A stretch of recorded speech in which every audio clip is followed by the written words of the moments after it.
താലി eternal wedding collections by Chungath jewellery. ഇതെല്ലാം എന്റെ കല്യാണത്തിന് വാങ്ങിയതാ. വാവ്, ഇതെവിടുന്നാ? M V Chacko golden diamonds Angamaly. Lok Sabha തെരഞ്ഞെടുപ്പിനോട് അനുബന്ധിച്ചുള്ള വിധിയെഴുത്ത് ആരംഭിച്ചു. രാവിലെ 7 മണിയോടെ തന്നെ ആരംഭിച്ച പോളിംഗ് അങ്കമാലി മേഖലയിൽ സുഗമമായി തുടരുകയാണ്.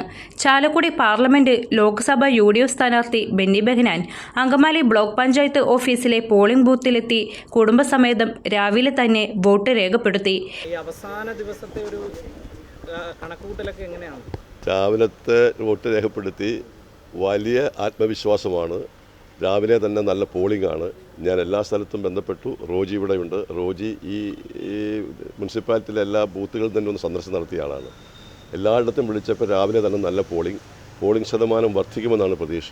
പോളിംഗ് ശതമാനത്തിൽ വർധനവുണ്ടാകുന്ന സ്വാഭാവികമായിട്ടും UDF അനുകൂലമാണ്. ഏതായാലും വലിയ ആത്മവിശ്വാസമാണ്. ഇന്നലത്തേക്കാൾ ആത്മവിശ്വാസമാണ് ഇന്ന് പോളിംഗ് തുടങ്ങിയപ്പോൾ. ആത്മവിശ്വാസം പങ്കുവയ്ക്കുന്നതിന് ആർക്കും കുഴപ്പമില്ല. അവസാനം യാഥാർത്ഥ്യത്തിൽ വരുമ്പോൾ വോട്ടല്ലേ വരുന്നത്, റിസൾട്ടല്ലേ വരുന്നത്. റിസൾട്ട് വരുമ്പോൾ ആരുടെ ആത്മവിശ്വാസമാണ് ശരിയെന്നുള്ളത് അപ്പോൾ തീരുമാനിക്കും.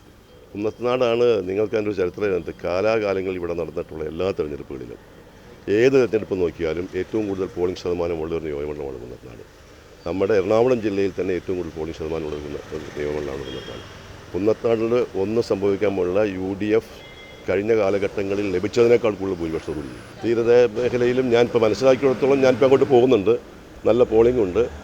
ഏതായാലും ഈ പ്രാവശ്യം ജനങ്ങൾക്ക് വോട്ട് ചെയ്യണം എന്നൊരു തോന്നലുണ്ടായിരിക്കുന്നു. കാരണം ഈ വോട്ട് ഇന്ത്യയെ രക്ഷിക്കാനും ജനാധിപത്യത്തെയും മതേതരത്വത്തെയും രക്ഷിക്കാനും ഇന്ത്യയുടെ ഭരണഘടന നിലനിർത്താൻ അന്തസ്സ് നിലനിർത്താനും വേണ്ടിയാണ്.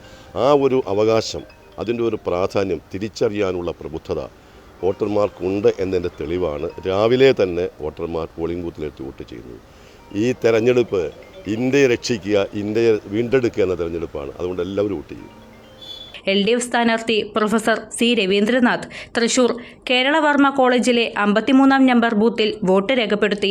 NDA സ്ഥാനാർത്ഥി K. ഉണ്ണികൃഷ്ണൻ ചാലക്കുടിയിലെ കൂടപ്പുഴ ഫാസ് ഓഡിറ്റോറിയത്തിലെ ബൂത്തിൽ വോട്ട് രേഖപ്പെടുത്തി. 2020 സ്ഥാനാർത്ഥി advocate Charlie Paul Palarivattom Thammanam റോഡിലുള്ള saint John Baptist church jubilee ഹാളിലുമാണ് വോട്ട് ചെയ്തത്. MLA Roji M. John Kothakulangara LP school ബൂത്തിൽ രാവിലെ തന്നെ വോട്ട് രേഖപ്പെടുത്തി. നടക്കുന്ന തെരഞ്ഞെടുപ്പാണ്. ദേശീയ രാഷ്ട്രീയം വിലയിരുത്തുമ്പോൾ ജനങ്ങൾക്ക് മുമ്പിൽ രണ്ട് മാർഗങ്ങൾ മാത്രമാണ് ഉള്ളത് എന്ന് ഞാൻ വിശ്വസിക്കുന്നു. ഒന്ന്, ഭാരതീയ ജനതാ പാർട്ടി, അതുപോലെ തന്നെ ഭാരതീയ ജനതാ പാർട്ടിയുടെ സംഘപരിവാറിൻ്റെയും രാഷ്ട്രീയത്തെ എതിർക്കുന്ന കോൺഗ്രസ് നയിക്കുന്ന മുന്നണി. BJPയെ താഴെ ഇറക്കണമെങ്കിൽ കോൺഗ്രസ് നയിക്കുന്ന ഒരു മുന്നണിക്ക് മാത്രമേ സാധിക്കുകയുള്ളൂ. അതുകൊണ്ട് തന്നെ ജനങ്ങൾ ആ യാഥാർത്ഥ്യം മനസ്സിലാക്കി ഫാസിസ്റ്റ് ഭരണകൂടത്തെ താഴെ ഇറക്കുവാനായി കോൺഗ്രസ് നേതൃത്വം കൊടുക്കുന്ന, രാഹുൽ ഗാന്ധി നേതൃത്വം കൊടുക്കുന്ന ഇന്ത്യ മുന്നണിയെ അധികാരത്തിലെത്തിക്കാൻ പോകുന്ന ഒരു തെരഞ്ഞെടുപ്പാണിത്. വെയിലിന്റെ കാഠിന്യം മൂലം പരമാവധി ആളുകൾ ഉച്ചയ്ക്ക് മുൻപായി തന്നെ പോളിംഗ് ബൂത്തിലേക്ക് എത്തുമെന്നാണ് സൂചന. മേഖലയിലെ ചില ബൂത്തുകളിൽ യന്ത്ര തകരാർ മൂലം പോളിംഗ് വൈകിയതായും റിപ്പോർട്ട് ചെയ്യുന്നുണ്ട്. ഏതാനും മിനിറ്റുകൾ വൈകി ഇവിടെ പോളിംഗ് പുനരാരംഭിച്ചിട്ടുണ്ട്.